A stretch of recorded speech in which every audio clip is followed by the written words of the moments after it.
this game ends up going the distance here, simply because...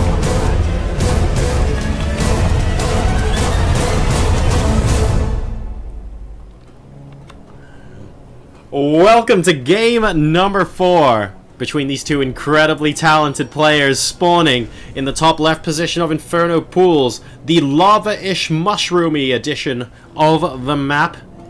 Don't think he's got the best real estate there, but he is one heck of a player. It's Liquid Bunny. He's going to be facing off against the yellow Zerg player representing mYinsanity in the bottom left-hand position. Now, you might think that that green on the minimap surrounding his location actually means that this real estate looks a little bit better. Well, I got news for you. mYinsanity's Petraeus also didn't make the best of buying decisions. I mean, this doesn't look like the best neighborhood, guys. I'm not going to lie. Maybe we can all get along and not fight for this base and, you know, just lift off and... go play a game somewhere particularly nice. I've just never really enjoyed the look of this map. It just doesn't seem that desirable. But clearly to these guys it is. And it's a pretty pivotal game here. Petraeus would love to be able to go 3-1 up. And Bunny needs to deliver a response that levels the score line at 2-2 here. So far he's been on the back foot this series, I have to say. Game number 2 he won very, very convincingly. But games 1 and 3, when he tried to go for the macro kind of plays, Petraeus just seemed to have an answer. Very, very solid coming out from Petraeus so far. So Petraeus has scouted the horizontal positions. We'll spot that nobody is there. And it looks like Bunny has done the same as well. And yeah, I'm pretty sure this Overlord has confirmed from seeing an SCV come down, I think, that... oh, pardon me, a Reaper come down. That his opponent has indeed spawned in the top left location. The first Reaper coming into the main base now. Going to try and pick off a drone. Unfortunately, an extractor is going to be the future of that little guy there, and the Queen will successfully deter the Reaper before it actually gets any kills. No gas being taken, by the way, of course, cancelling that extractor to preserve that drone. The natural expansion is now down. Are we going to be seeing Reaper buddies come in here? We are indeed. So here comes the second one. The Overlord is going to feel very confident moving in because there are no Marines, and I hear you need Marines to shoot up. A third Reaper is being produced from this barracks, by the way. And here comes John and Bob. They're moving into the main base now, trying to kill off another drone. Doing a good job so far with that Queen. Actually, one of those Reapers almost dying now. Needs to be so careful, and he actually cannot attack into the main base anymore. And once this Queen is here as well, he's going to have to be very careful using this as an exit route too. So very, very well played so far from both players, but particularly good defense from Petraeus. Oh, he spots the Reapers. He sees that they're actually already on the high ground. The Queen might get sent to investigate there, just making sure she puts herself between the Reapers and her drone line as often as possible. And here come 3 Reapers right now, so really ramping up the pressure. 2 command centers going down, of course. So we have the natural and the third base going down right underneath this Overlord, not even caring. And this triple Reaper will all be able to get out. Number of workers killed 2-0. And 3 Reapers, I mean, you know, 2 kills is pretty decent here, I suppose. He'd ideally want more, but that's just perfectly fine. And Bunny has revealed, of course, not a single Marine was built that day, as the Overlord moves now to the top left-hand position. Here comes some Zerglings to harass this base. Oh, it looks like a single SCV will actually go down. The triple Reaper assisting in the defense, and this orbital command being forced to lift up. So seeing a third command center, seeing no Marines being produced, and Petraeus has gone, actually, I think I could use my Lings to do something here. Forcing the lift off and killing off a worker is a great response to that. And that means you've produced 3 Reapers in this game. I hope you're going to do something great with the follow-up with them, because what you've done is you've killed 1 worker more than I have, which isn't fantastic at the moment. Bunny's going to try and regroup and see if he's able to get some damage done. We're reverting back to Banshees for this game, so we're not going for the fast reactor on the starport here. We're not going to be going for those medevacs early game, but we are instead going to be going to harassment mode. And a very, very long map distance here. But a reasonable amount of space to flourish around on the edge of the map. Note that between the edge of this base and the edge of the map isn't actually that high, which means the Queens can actually see quite a long way.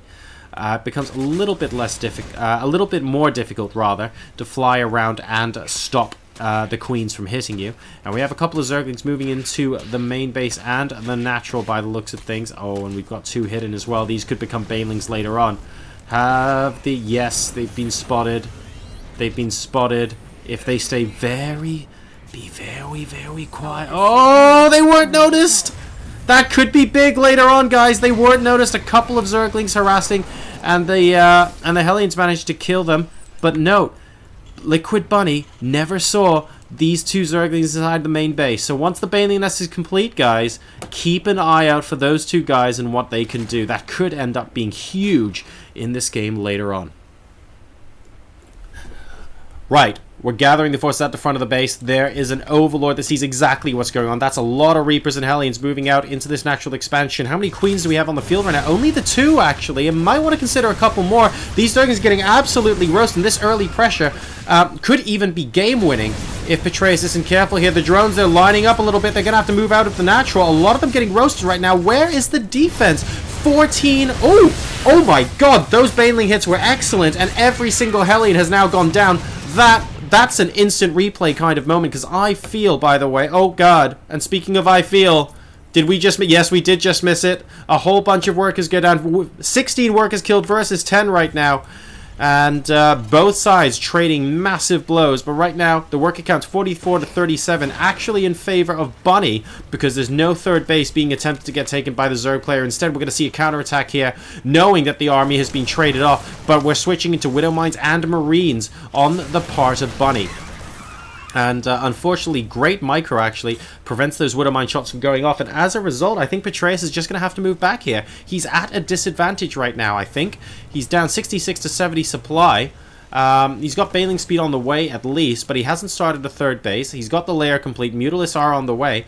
But I think Marines and... frankly, Marines and Widow Mines are a great counter to this. Just not too much Petraeus can do in the short term. He's spreading some gunk so that this wall can't actually be taken down. He's preparing for an awful lot of aggression here, so he might as well give it a go. But this is basically going to end up being... this attack has to work or he's going to fall so far behind that it's going to be very difficult for Bunny to lose this game. He's successfully drawn a small group of units back into the main base. We have a couple... Ooh, a Baneling hit by the looks of things over here in the natural expansion. Are we going to see more and more? Here come a whole bunch of Speedlings. Are they really going to try and seal the deal in this natural? I mean, they could give it a go. They're picking off a supply depot. There's a second one they could attempt to go for. And, oh, it's the one Baneling attack, ladies and gents. Super powerful StarCraft 2 strategy. I'm going to send a single You know what? That's going to be enough. Get another couple of worker kills. Why not? 16 to 15 now. And Bunny still killed more workers, but here comes another one Baneling attack! Okay. It looks like the missile turret's at least going to go down. So being very, very frustrating with his constant harassment here this game. But he is only now starting to build up to his third base, guys. And Petraeus does have that third base in a very, very extremely forward location. That Overlord got taken out, and this one is going to get taken out very soon as well.